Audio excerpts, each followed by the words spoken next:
And how has it changed? Well, at first I hated how it changed because reporters started disappearing. As you well know, media started disappearing.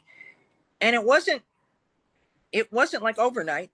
I think people thought it was, but it was definitely in a 5, 6, 7 year period. Now we just witnessed. I just got a Google alert on Newswire Media, or oh no, News Media. Somebody anyway. They had 14 papers. The little local ones you always want because they're what we call multiple publishers. So if you have a territory of 20 markets, they probably had a paper that covered it. Well, they've closed down, and Yeah. just one of the latest ones. So the difference is I try to find the upside because you have to. So we now control the message more. When we used to send people out in interviews, the downside was lots of mistakes from reporters, lots of misquotes. I mean, normally it was a fabulous, like entrepreneur, something fabulous experience, and you got hundreds of leads and you got a good story out of it. On the bad side, even the Wall Street Journal made typos and not typos, but got their facts wrong. Yeah. So when everything kind of changed over and I realized I had to be in charge of all the content, I was like, oh, is this credible? Well, now what I realize is there's completely approved content. There's no mistakes going in, no misquotes. So when we do pieces, and also I have a staff member who's an accredited journalist with neighborhood papers. I mean, you have to really go through testing. You just can't go in and say, hi, I'm putting inside my bulletin board. So it's really finding ways to get the message out. You can't make it, and just a little tip for anybody that's listening, don't make it a sales or marketing message. Make it a factual message. PR is different from marketing. Mm-hmm. Marketing is we're the best, we're the biggest, and PR is here's the obstacles we overcame and here's where we are now. Something that people can learn from. It's not self-serving. But I think we have mastered that. I think you have to if you are in the PR world today. Messaging, what they call messaging. But the upside, like I said, is at least we can control it. The downside is you can't just go to Inc. magazine and say, hey, can somebody interview my client because I think he's awesome. That doesn't happen. So we do make the best of it. We completely control our visuals.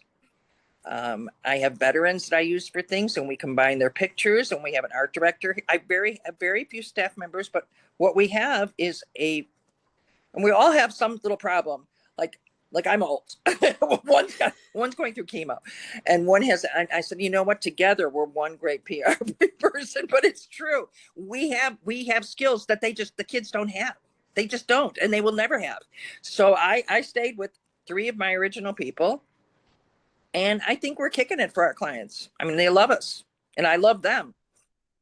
Case in point, Floor Coverings International has been one of Franchoice's best brands for decades. Yes. And the amazing thing about their run is they continue to be running at an epic pace, not only bringing in exceptional new franchisees, but it's a mature company now that has resales. And they've got a tremendous training and onboarding program so that an existing owner who's got a reason to sell whatever it might be.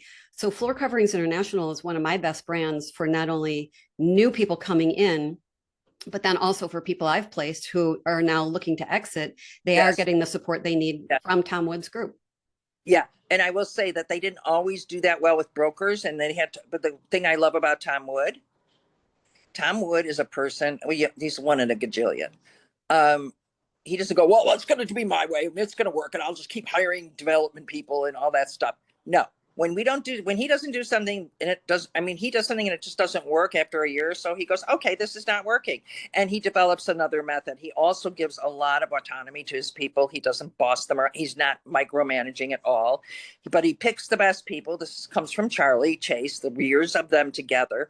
They recycle the greatest people in first service brands. So one could be at CertaPro Painters 1, 2 years, 3 years, and I find them at Paul Davis Restoration. And I go, hey, Beth, how are you? So that's also a brilliant tactic on their part. They develop these people, and you keep the keepers. Hello, that's the key to life. And if you have to move or something's going on in their life, you relocate them to one of your other companies and they want to stay. They want to Yeah. company. So they built a really good uh, system when they knew they weren't working well with brokers, and not by on purpose, but it was just for whatever reason. They hired someone who really knew how the language, and they've run with him, and he's done great. And that's the secret to business. If it doesn't work, fix it. And if it isn't broke, don't fix it.